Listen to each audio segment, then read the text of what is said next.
So guys, may gagawin kami Star X na ano, Star X. So, ang problema niya nandito sa leakage, may leak yung dito niya. Oh.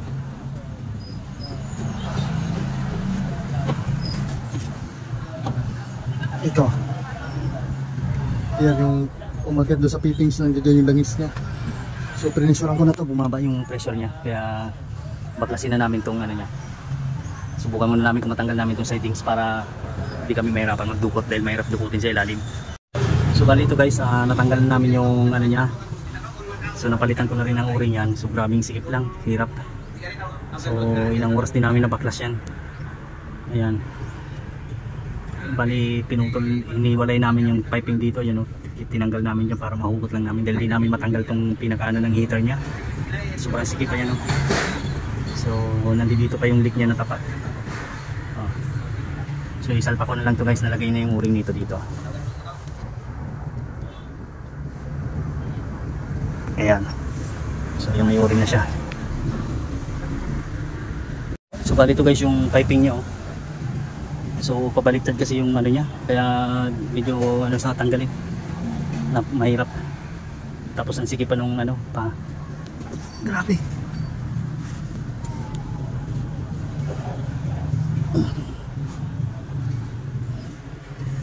Ayan.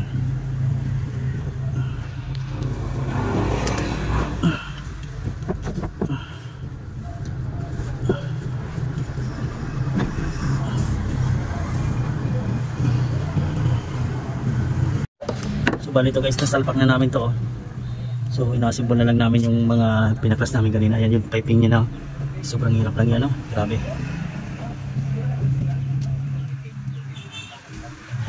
Ayan So bali anuin ko na lang tong mga ano niya. So bali yan guys, naisalpak na rin namin yung ano niya, yung piping niya doon. Grabe sikip, hirap. Tagal lang kami dito. So antay ko lang yung ano para ano na namin to, mapresyoran din namin to. Star X. Grabe. So ito guys, pinipresyoran na lang namin yan para malaman namin. So naligpis na rin doon sa ilalim, na sapunan na rin namin yun. So okay na yung doon. So presyoran ko lang to ng 100.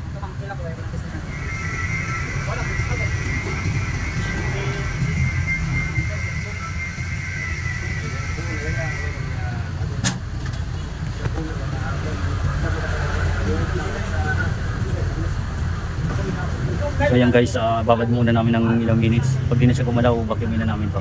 So guys, para nakarga na namin ng trilyon to.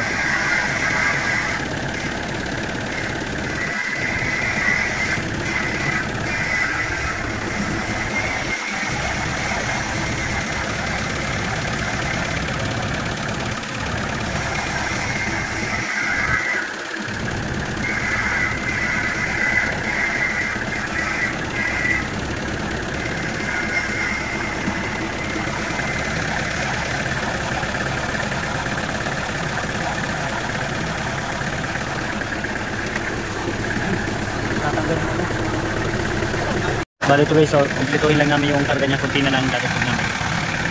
So tignan natin yung loob.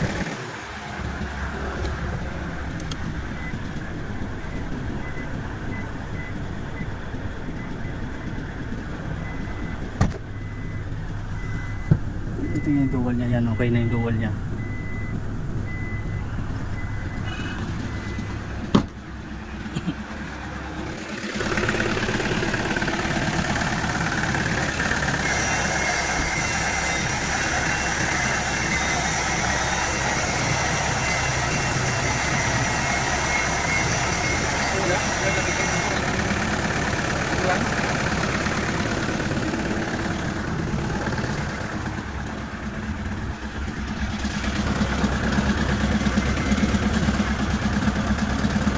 Linisin din namin to guys, dahil nandun na ng condenser niya. Guys, linisin muna namin yung condenser niya. Sige ba?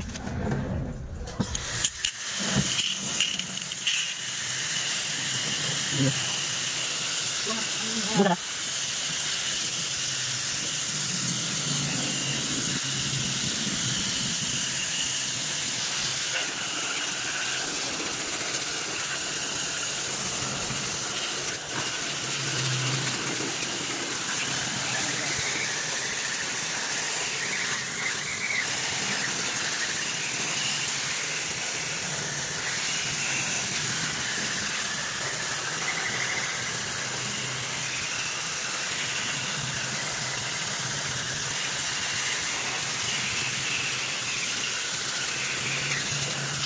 Ayan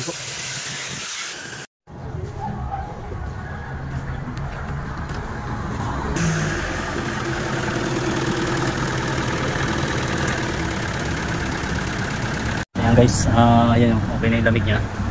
Pero dagdagan pa namin to. Kulang pa siya ng konti.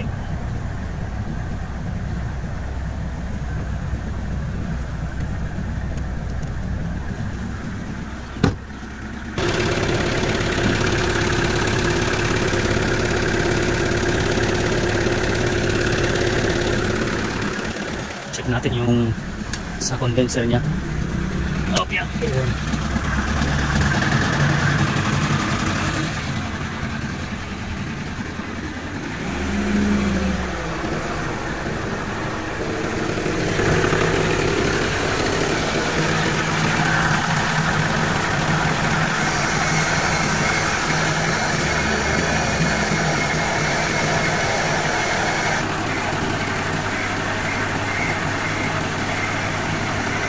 So ayan, okay na yan.